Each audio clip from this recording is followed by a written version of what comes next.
Yes, we can. Yes, we can. Yes, we can. Politicians say that, but no, they can't. And no, they can't's a nasty title for my new book, but it's true. Free people left alone do everything better than clumsy government. I mean, let me ask you, I'll give you $100 if you can name anything the government does more efficiently than the private sector. Well, spend money. If the private sector could benefit by wasting money, they would do that better. War, someone said, that may be a job we want only government to do, but there's no evidence that our military is more efficient than the private contractors who wage war. And I don't necessarily think we want private armies, but they're not. Government isn't more efficient. Anyway, Reason Television just put out a new video about one more thing the government doesn't do well. Washington wants to control more and more of our lives, but they can't even fix their own escalators. Almost 250,000 people showed up for the Jon Stewart and Stephen Colbert rally back in 2010. Heading home, some demonstrators experienced a different sort of horror show when the brakes stopped working on this escalator, which landed 4 passengers in the hospital. These days, 1 out of 8 escalators is out of service at all times.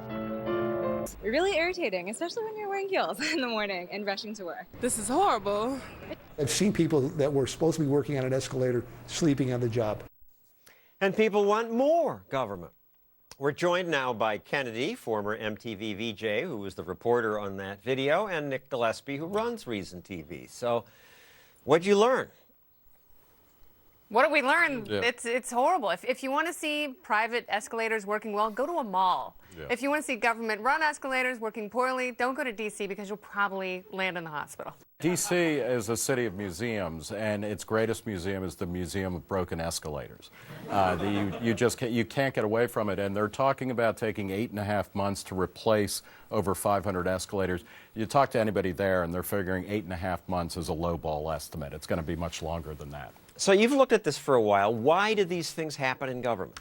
Well, you know, in the D.C. escalator case in the early 90s, they shifted away from having contracted the work out through competitive bidding and whatnot. Yeah, they had private contracts. And they took it inside, you know, they took it into the public sector, thinking that that would be more efficient, cut out a middleman, and it would be cheaper and better. It's not cheaper, though, because they end up paying their contractors or their mechanics much more.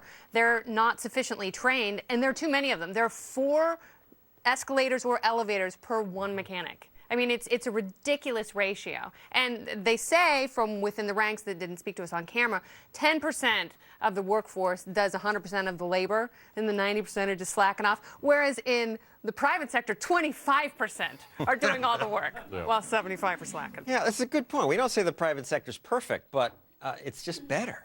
Well, and one of the reasons it's better is because if you screw up, there's some consequences to it. I mean, what happens with the D.C. escalators, it's the same thing that happens with public schools or other types of programs. You know, if you screw up, you end up getting more money, or you get more aid, or you get another chance and another chance and another chance. And, you know, in the end, because the money's not coming out of your pocket, you slide a lot longer. And there's no competition. When there's no quest for profit, and when there isn't a marketplace, then you really don't have that incentive to do better.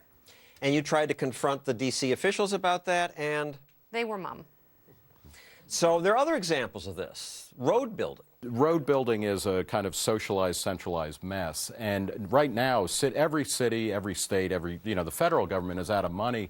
There's a ton of private capital that can be brought in to build more road capacity, which would free up congestion. It's all an opt-in system. Let's slow this down, because this frightens people. I mean, private roads sounds like what? You can't use my road. No, what it means is if there is heavy congestion, you'll pay more to use the faster lanes, whereas the socially engineered HOV lanes, they don't work. They slow everybody down, and they're empty.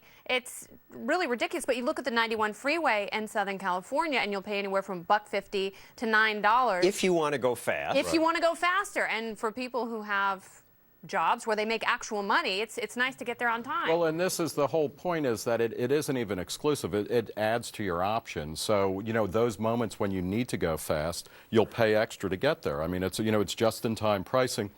And if you're not in a rush, then you can sit in congestion. And the more people that pay, that also means people on the free road then, get a quicker ride as well. So it's really, I hate to use terms like win-win, but, why would it be wrong to have a private company build extra capacity that's going to help both people who use the toll roads and people who don't? It just seems like a no-brainer.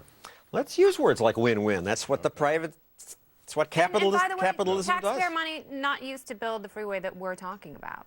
And in Paris, there's a tunnel, and people move much more quickly because it was privatized. Now, Kennedy, you're from the music business where most people believe government can.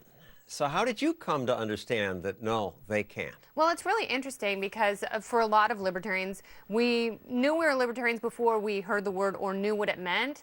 And I actually had the great privilege of having discussions with Frank Zappa. And when I say discussions, I would listen to him because I was terrified to open my mouth, that he would expose me for being a total fraud. And when I would listen to his conversations about censorship, I was moved and deeply inspired. And, this was an area that I was familiar with. And I was getting a lot of heat from conservative groups for being a fan of Nine Inch Nails because they had some dirty lyrics. But, as a responsible adult, I was still able to maintain my straight edge and enjoy some good music. And Nick, in the recent video, I was struck by this one person holding up a sign. This was at this Jon Stewart rally that followed the Glenn Beck rally, which said, "Government is awesome." One hopes that was an ironic gesture. Sadly, I don't it think probably so. Wasn't. Yeah. No, and this is, there's a role and there's a place for government, and it's to kind of create a stable structure by which people can get on with their lives. It helps maybe to, give a little bit of roads, courts, some law enforcement, things like that. And when it gets much beyond that, it really starts getting in the way of people coming together and coming up with new ideas and new ways of doing things and coming together voluntarily to make a much more interesting and choice-driven world.